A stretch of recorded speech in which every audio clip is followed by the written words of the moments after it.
the real problem in my mind is if man can perceive to the finest degree of the relative in cosmic consciousness, and the Creator is in that finest level of the relative, what's going to stop that man from seeing the Creator? Shouldn't he be able to see Him whenever he would like to? It is the clear perception of the celestial life that transforms the vision into that value. It is the perception of the details of that level.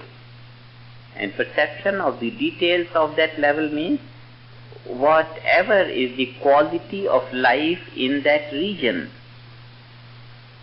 And the quality of life in that region is celestial.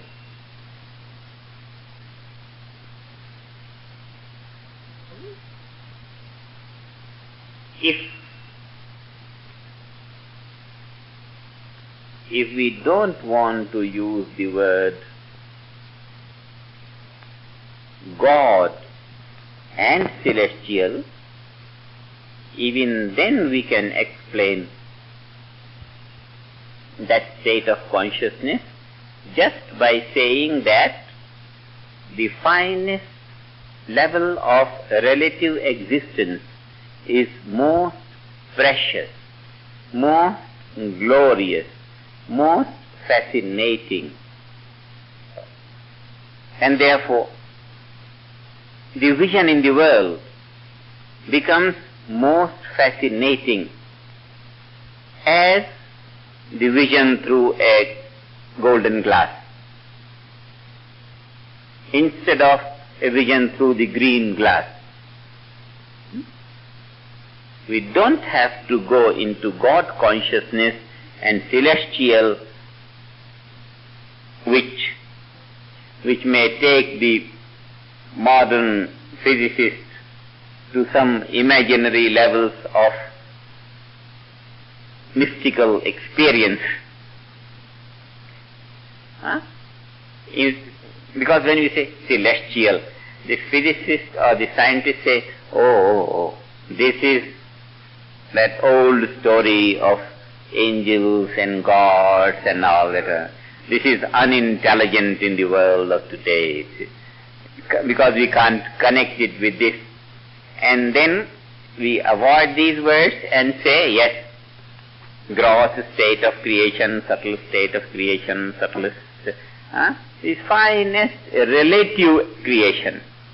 And as we go to the finer layers of experience, the experience is more charming, more fascinating, more laudable, more graceful, more better and better.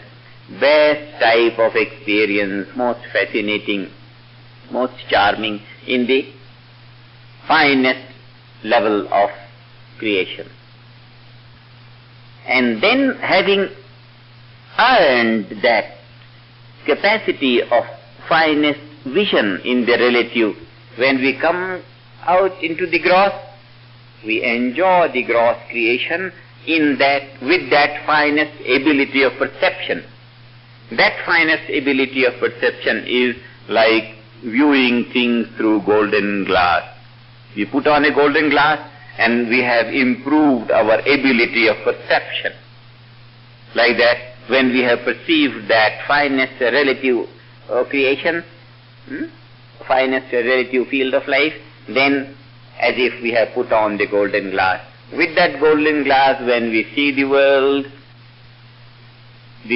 our world as we have been viewing before will now be viewed in that light. That is finest relative state of waking state of consciousness.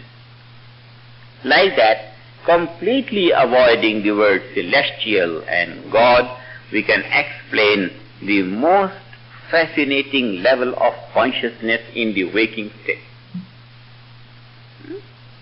That might be the explanation, may be useful in all the atheistic countries where the word of God is a horror.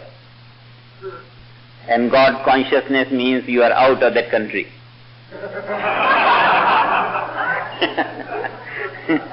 So, therefore, transcendental meditators can always have a very safe ground everywhere. Whether you are talking to the believers of God or lovers of God or non-believers, whatever. We can use a phraseology. We don't have to go into...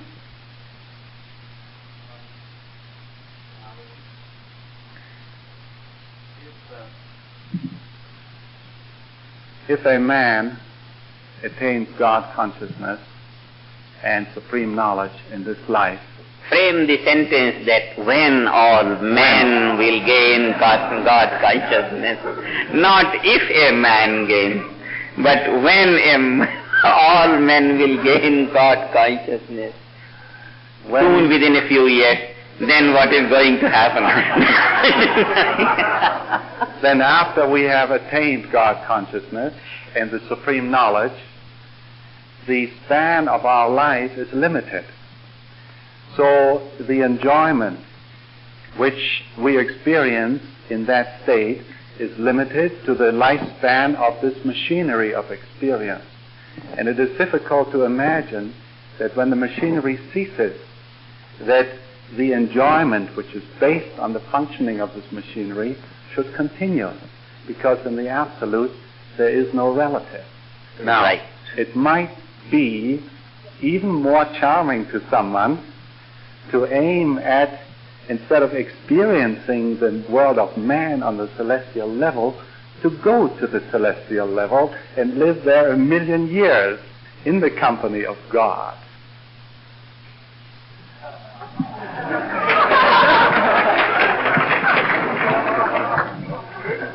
This is the question of a scientist initiator.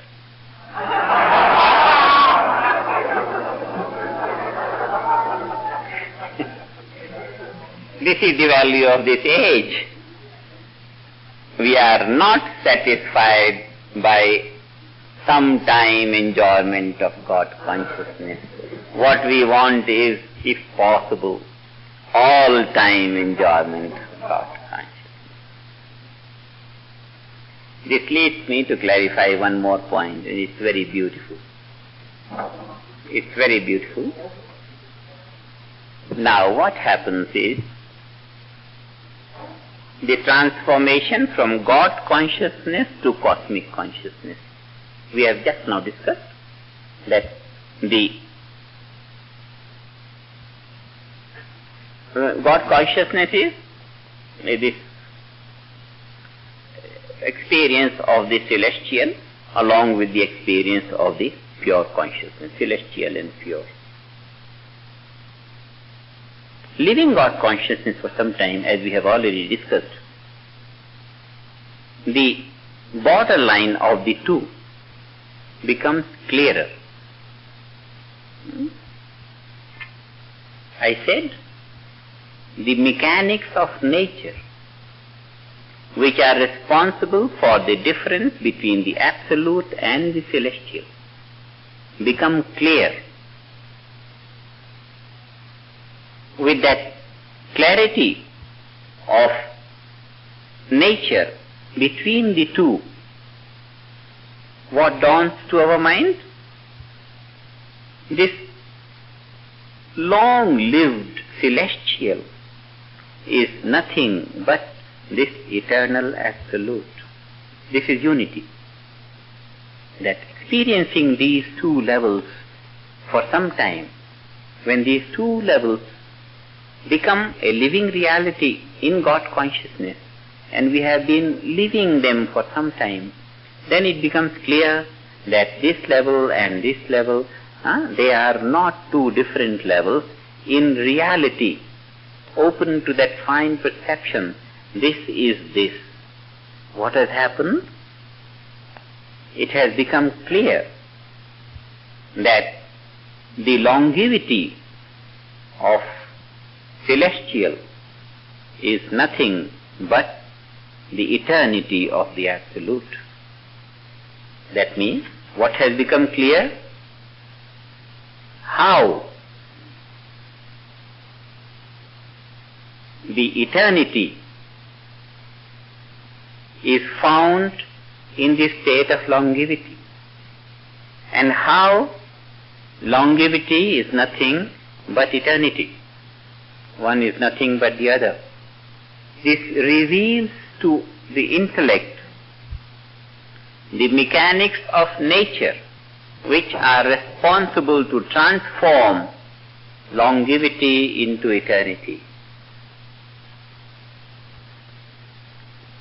A long-lived span of life into immortality. There is that secret of gaining immortality even on the physical level. The whole mechanics become clear. Just as in the chemical action. One atom gets into the other and the other gets into this, they form a molecule. Now once we have seen how the interaction takes place, this and this and this. In the play of finer particles, how one breaks into the other and how the other gets into the other. Once we have known this, how this is formed from this and this, then we have known the mechanics of transformation. And this mechanics of transformation is not only known on the theoretical level of understanding, but it becomes a living reality. The entire mechanics, how the longevity is transformed into eternity, how the eternity is seen as the longevity, how the Absolute is seen as the relative, and the relative is nothing but the Absolute. Once the relative is nothing but the Absolute means the transformation of the relative into the Absolute, the mechanics become clear. And with this mechanics, it becomes possible to retain the body as long as we want.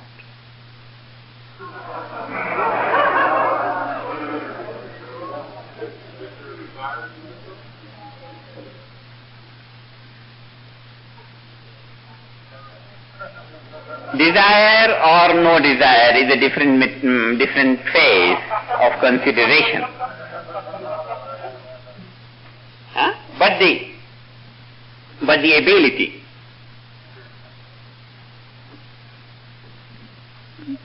the ability.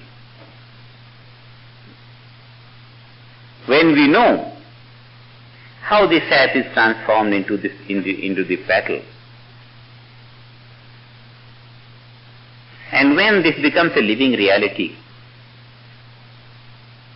this or that or this could be transformed into that could be transformed into this, doesn't matter. Because then the whole mechanics is a vivid, clear expression on the level of living. And there on that level, immortality could be cherished. Even with the human body, we don't have to go to the angels. We don't have to go to the angels to have because whether this earthly body or the angelic body may be a difference of million years, but after million years it's going to extinguish. Maybe after 100 years this is going to die. And then maybe if we take the angelic body, it will last for million years. But then what will happen after a million years? The story about this is, the truth about this is, that this in this form could be maintained forever. Could be maintained forever. Who would desire for it?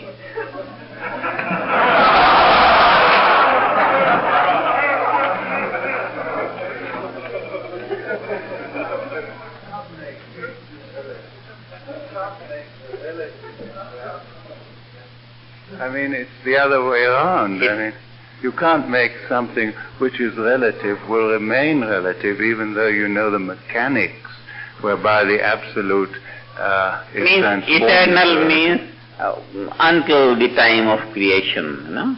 Until the time of dissolution it could continue. Well, that would mean... The objection is when the state of unity is not on the level of living, then how this transformation is possible? But the answer is that once the mechanics become clear, they could be used. When the mechanics become clear, they could be used. Now, even now, the body has been changing. Body of the boy and the youth and the old and this and this. Doctors say, I don't know what it is. In about 7 years the whole thing changes, no? Is that something like that? In about 7 years every cell changes and the whole thing is renewed. That means the eternity could be maintained with all the change. Every 7 years change continues, and it could continue till the time of dissolution comes. So the change will not stop. Absolute doesn't mean that the change will stop, but now there is some little thing, no? That means the relative will remain relative and change will continue in the relative, but through continuous change it could continue till eternity. Not that the changing relative body will just freeze into non-changing absolute, but in its changing character, it could continue to keep on change, and in that sense, it could continue till eternity. That means, on the level of living, there will yet be a change, and yet on the level of life, the change could continue till eternity. That much a little bit, huh? It could be possible.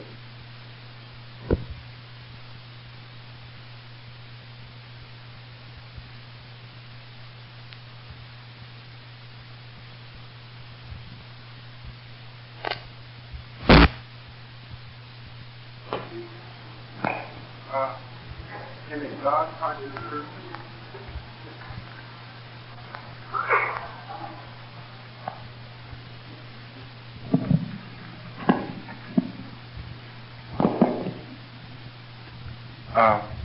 can a God-conscious person beget children, or does he become like a roasted peanut, unable to germinate?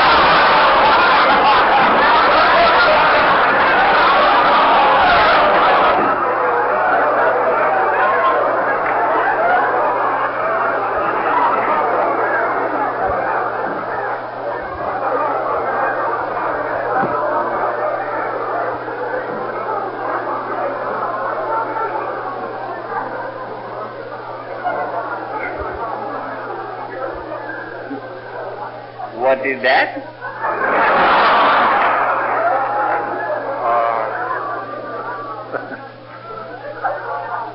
Unable to germinate. I'm asking this for someone who didn't want to ask it. So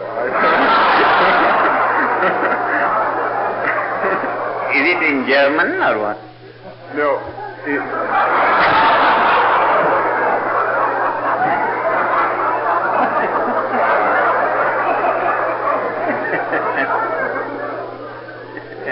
Can a God-conscious person beget children, have children, or does he become like a roasted peanut, unable to germinate?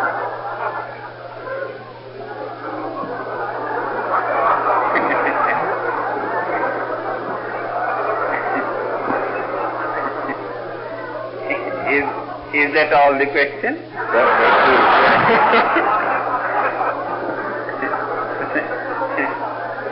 Something more to it? No, that's all she wrote. God conscious person, there is no specific pattern of what he will do and how he will be and all that. He will be what he wants to be. He could sit in a place and see no one and close the door and that's it. Or he could go around and be a businessman and fly in the jets or do whatever he wants to do. Only that whatever he wants to do, he'll be able to do more easily.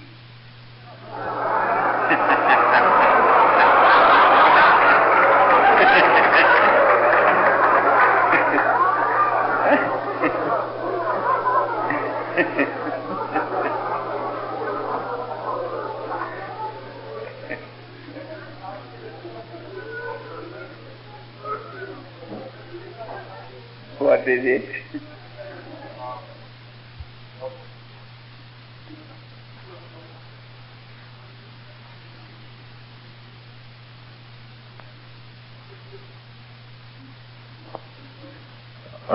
I've been very worried about something. That is that if we gain cosmic consciousness and merge with the Absolute, then we're giving up any chance to relative life from now on till, I guess, the dissolution of the earth or something. Why is that so good? I mean, why is that superior to staying in some kind of a relative field, whether it's earthly or celestial? We don't lose our earthly status in cosmic consciousness. No, I'm talking about after death. Oh, after death. We don't talk of after death. Why not? Because it doesn't concern us in the present. Well, it seems to me unnatural to, he's talking about roasted seeds, but why should we roast ourselves?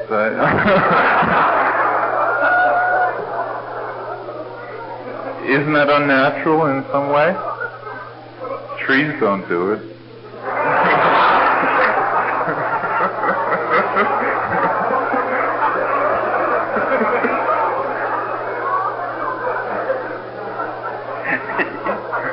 The thing is,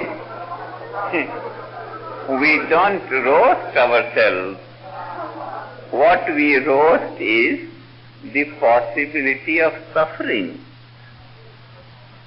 We roast our stress and strain and anxieties and suffering. We remain intact, unroasted. What is roasted is the seed of suffering. Suffering is roasted, is rooted out, and then we remain permanently in happy mood. Bliss consciousness means permanent happy mood. So it's better to live in permanent happy mood. Is it not? I don't know. It's better. It's better to live in permanent state of happy mood rather than sometimes unhappy and sometimes worried. No, it's not good. Was this the purpose of the creation, was to make us dissolve back into the Absolute someday anyway? Dissolve, when we say dissolve back to Absolute, then we mean extinction. But the same meaning can be expressed in the word that we live in bliss consciousness, permanent happy mood. Living in bliss consciousness means dissolving back into the absolute. But the expression is a little bit more misleading on the surface. It means that, so what we do in cosmic consciousness is create a state so that bliss consciousness will be permanently and naturally lived. Naturally and permanently. Bliss consciousness, and that is very good to have a happy mood all the time. Well, how can it be natural if it's not found in nature? I mean, we're really doing a lot of work. It is found in nature. Bliss consciousness is found within us, in our own nature. Our own inner nature is bliss consciousness. That's why we say it's very natural. But the union between the two isn't natural. Union between the two is also natural, because we have experienced in meditation without doing, just naturally the mind goes and transcends and be it. So even the process of union, the method which brings about the union of the two is natural. It is very natural.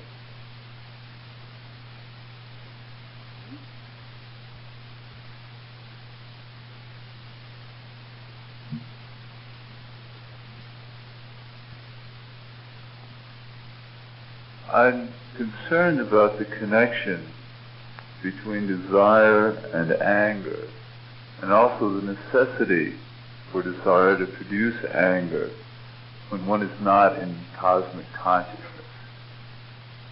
For the fear or the waves of anger, I close my eyes.